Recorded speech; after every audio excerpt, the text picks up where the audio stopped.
राज्याचा अर्थसंकल्प आज जो सादर केला, हा अर्थसंकल्प जर बघितला, फक्त घोषणांचा मोठा पाऊस या अर्थसंकल्पातून पडलेला आहे।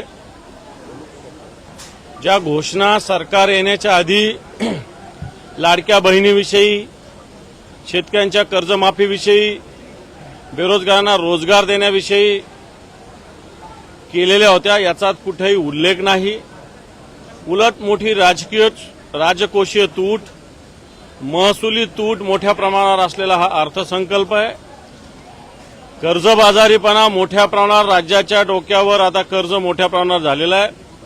आणि अशा स्थितीमध्ये सरकार तर म्हणतं की आता महाराष्ट्र थांबणार नाही, परंतु सरकारला असं म्हणावं लागेल आम्हाला की कुठे नेऊन ठेवला महाराष्ट्र, अशी महाराष्ट्राची दयनीय अवस्था या सरकारने करून ठेवलेली आहे। आणि म्हणून हा अर्थसंकल्प जनतेच्या डोळ्यात, महाराष्ट्राच्या जनतेच्या डोळ्यात धूळफेक करणारा आहे, अशा प्रकारची स्थिती आहे। साहेब